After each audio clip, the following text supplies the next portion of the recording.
Hi, I'm Lauren White. In this lesson, we'll talk about determining the absolute configuration of a chiral center using RS designations. So all the previous lessons about substituent priority, you're probably wondering where we were going with that. Well, that's all been leading you up to this. When we have a chiral carbon, we can designate them as R or S, which just tells us in terms defined by some fancy scientist somewhere in history, but it defines them in terms of how the atoms are arranged in space. And R and S, well, they literally just mean right and left. R is derived from the Latin word for rectus, which means right, and S is derived from the Latin word sinister, which just means left. So we will always start by prioritizing our substituents like we did in previous videos. And once we've done that, you've probably heard someone tell you that you need to rotate the molecules in your head so that something is pointing in the right direction. Let me tell you, that is no easy task. It's okay though, we got this. Let's do some examples and I'm going to show you how you can avoid all of this flipping three-dimensional molecules in your head nonsense. Let's start with A.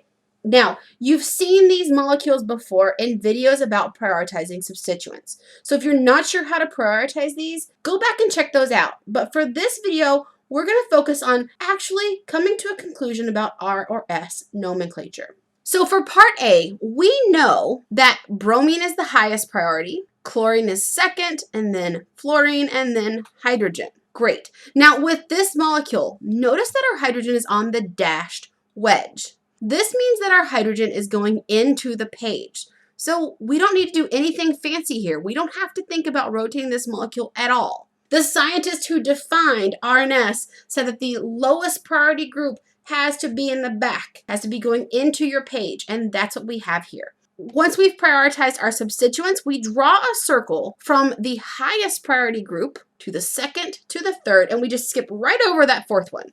So we're going to start at bromine. We'll draw a circle up to our chlorine, which is our second group. We're going to go right over that hydrogen to our third group, to the fluorine.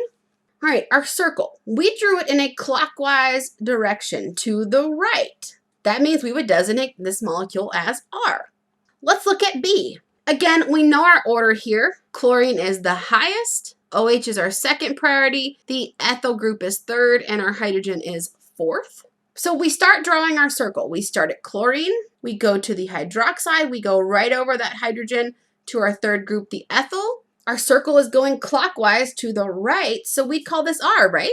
Well, not so fast. Temporarily, let's call it R. But here's where that bit about having to flip a molecule in our head comes in. Notice here that our lowest priority group, hydrogen in this case, is on a solid wedge. That means it's coming out of the page at you. And again, those fancy scientists who defined R and S, well, they decided that the lowest group has to be going into the page in the back. And so this is not going to work for us. Instead of trying to flip this molecule in your head, the easiest way is what we've done right here. Order your substituents, draw your circle, and give it a temporary designation. Then check that lowest group. We saw in part A, if it's going into the page, you're good, you're done. In this one though, since our hydrogen is coming out of the page, it's doing the opposite of what we want. Therefore, our designation, R, is the opposite of what we want. This one is S, and we're done. All right, let's look at another example. This one's a little bit more difficult. Take a look here. We don't have a hydrogen. So what's our lowest group then? Well, we know that our highest priority would be bromine, then our oxygen, then our nitrogen, and then this methyl group down here. Treat this methyl group exactly like you would treat a hydrogen as the lowest priority. Just skip over it when you would draw your circle. But we just talked about looking for a solid wedge or a dash, but the methyl group here isn't on a dash or a wedge. All right, don't worry. I still don't want you to try to flip molecules in your head. Let's dance with this molecule instead and make it a nice, pretty flat drawing, also known as a Fisher projection. All right, when you dance with someone, you walk up to them, you take each of their hands, you look up into their beautiful eyes, and you look down at their feet. You want to make sure you don't step on them, you know? Let's do that with our molecule. Imagine that we step in to dance with this molecule. I want you to imagine taking this NH2 group in your left hand and the bromine group in your right hand. Now, look up. What group do you see for your dance partner's beautiful eyes? Well, you see an OH group. And watch the feet. What do you see at the bottom? A methyl group. Now, let's make this a Fisher projection. So we will just draw a vertical and a horizontal line. Now, what molecule is in our left hand? No, right. It was an NH2. And in our right hand, we had a bromine. And up top, we had an OH. That was our partner's beautiful face. And at the bottom, we had a methyl group. Great. Now, the key with why this works. For Fisher projections, anything on a horizontal line is coming out at you. It's essentially a solid wedge, so horizontals come out. Anything on a vertical line goes in to the page. All right, let's try this now. Remember, we can take our priorities with us. They haven't changed. Bromine is first, then oxygen, then nitrogen, then our methyl group. And we can draw our circle. So we're going to start with our bromine. We're going to go to our OH group because it's second, over to our nitrogen because it's third.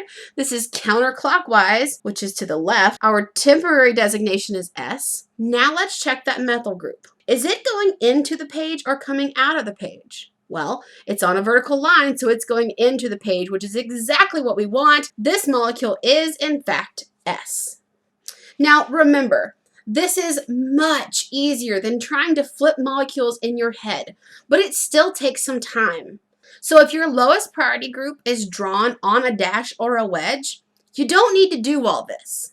But if it helps you to see it, you certainly can do this for every RS designation question you do, and it will always work. Let's try our last two examples. In part D, I see my hydrogen. It's on a dash, so I know I don't have to dance with this molecule. We know that oxygen is our highest priority, then our ethyl, then our methyl, and then our hydrogen. So we can draw our circle from our hydroxide group over our hydrogen, ignoring it, to our ethyl group, to our third priority group, that methyl. It is going clockwise, which is to the right. This molecule we would temporarily say is R. Then let's check. Our hydrogen is on a dash, so it's going into the page. So this molecule is R, and we're done. One more, part E. Again, we need to assign our priorities. This COOH, this carboxylic acid group, is the first priority. Then we have this group with the two alcohol groups. We have our methyl group is third, and our hydrogen is fourth. We can now draw our circle from our first to our second to our third. So from this COOH over the group with two alcohols to that methyl group. It is going counterclockwise, which is to the left. So temporarily, we'd say this is S. We check our lowest priority group. It's on a dash. It's going into the page. So we don't need to switch this. This molecule is S. And that is how to avoid trying to flip three-dimensional molecules in your head. Now, you should feel more comfortable determining an absolute configuration using that RS nomenclature.